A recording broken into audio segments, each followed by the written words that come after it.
exactly the movements within each of those, but from a fundamental philosophical standpoint, I think you have that correct. Okay, great. And then if we take a difference by region, so in China, again, this Beijing Aerospace, you notice that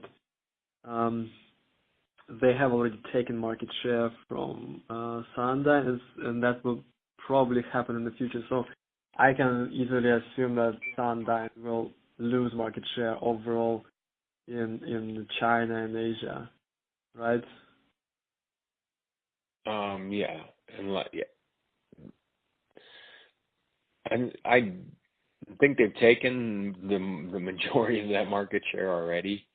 I think they will continue to work on the higher horsepower pumps that we were talking about, where Sundyne continues to have share. I think they'll continue to push in that direction with their product development, this being Beijing Aerospace and the knockoff type competitors there. Yeah. I think. Yeah, I think that's correct. So it's also highly dependent on projects, though, right? And it depends. You got to watch on, and this is a tricky part of that business is you have to watch, where the spend is going, who's doing the investing, all right? What are the processes they work, and then which portion of the pumps. The Sundyne pumps are, available to quote or available to sell into those processes.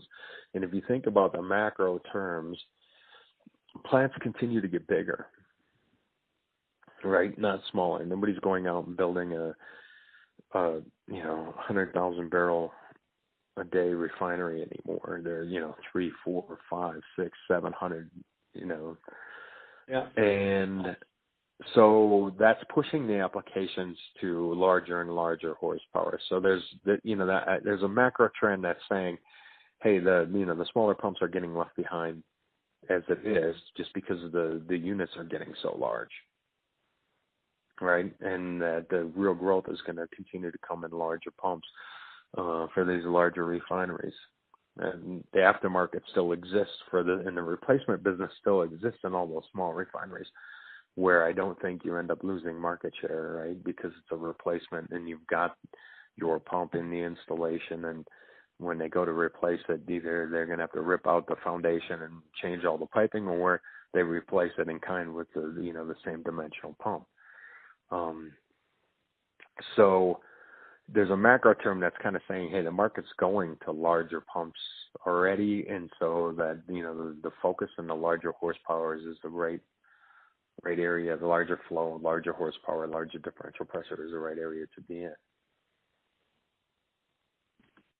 Right. So the market is actually the kind of demand for higher pressure pumps is increasing, right? And Sundyne is well positioned. Higher horsepower.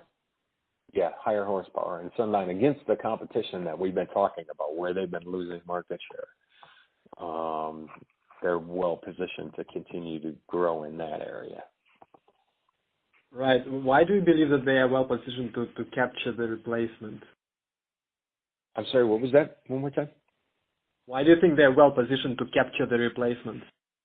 The replacements, again, because if you think about it, a pump that's already installed is got a foundation, and API pumps are not dimensionally the same between competition, not like the ANSI market where dimensionally from flange to foot bolt, all the pumps are the same. So you can replace, a Goulds with an ANSI mag with a Durco.